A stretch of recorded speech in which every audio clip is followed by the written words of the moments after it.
મત્સ્યેન્દ્રનાથનું નામ ભારતમાં યોગ અને તંત્ર સાથે જોડાયેલું છે. તેઓ ભગવાન શિવના શિષ્ય અને નાથ સંપ્રદાયના સ્થાપક ગણાય છે. મત્સ્યેન્દ્રનાથની કથા ઘણી શીખણીઓથી ભરી છે અને તેમની જીવનકથા મહત્વપૂર્ણ અને રસપ્રદ છે. માતા પિતા અને જન્મકથા. મત્સ્યેન્દ્રનાથનું જન્મ નામ મીનપત્તનન હતું અને તેમનો જન્મ મધ્યયુગમાં થયો હતો. કથા અનુસાર ભગવાન શિવ એક વખત મત્સ્યપતિને યોગવિદ્યાના ગુપ્ત રહસ્યો સાંભળતા હતા. ભગવાન શિવ પાર્વતીને યોગ અને તંત્રના ઉપદેશ આપી રહ્યા હતા, જે સમુદ્રના અંદરના સ્થળે હતો. ભગવાન શિવે પોતાની વિદ્યા ગુપ્ત રાખવા કહ્યું, પણ આ વિદ્યા સમુદ્રમાં રહેલા એક માછલીએ સાંભળી.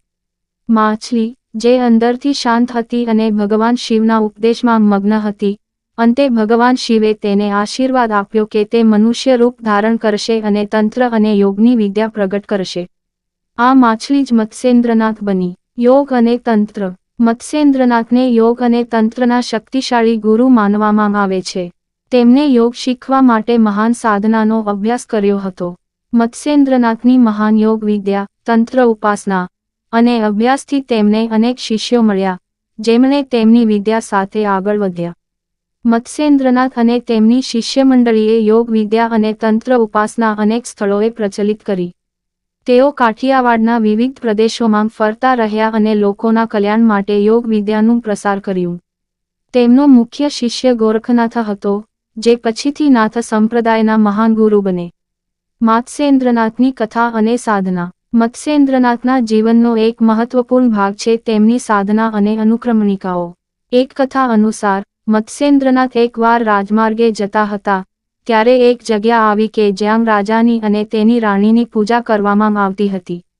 રાણીને સંતાન ન હતું, તેથી તે દાનધર્મ કરવામાં વ્યસ્ત હતી. મત્સ્યેન્દ્રનાથના આગમનથી રાણી ખૂબ જ પ્રસન્ન થઈ અને ભગવાન પાસે સંતાન માટે પ્રાર્થના કરી. મત્સ્યેન્દ્રનાથના આશીર્વાદથી તેમને સંતાન મળ્યું.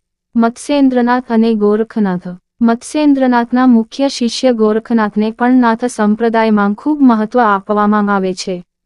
ગોરખનાથ એક ખૂબ જ તીવ્ર યોગી હતા, જેમણે તેમના ગુરુ મત્સ્યેન્દ્રનાથ પાસેથી શીખીને યોગની વિદ્યા અનેક વિદ્યાર્થીઓ સુધી પહોંચાડી.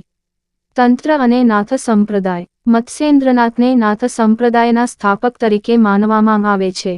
નાથ સંપ્રદાય એ યોગ અને તંત્ર વિદ્યા પર આધારિત એક પ્રાચીન પરંપરા છે, જે દેશના અનેક ભાગોમાં ફેલાયેલી છે.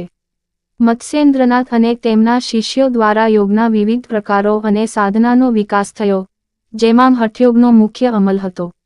મત્સ્યેન્દ્રનાથની કથા માત્ર તંત્ર અને યોગની સાધનાની વાત નથી, પરંતુ તે જીવનના વિશાળ ગુણો, શિષ્યત્વની મહાન પરંપરા અને ભગવાનમાં અખંડ શ્રદ્ધા અંગેના મૂલ્યો પણ પ્રદાન કરે છે.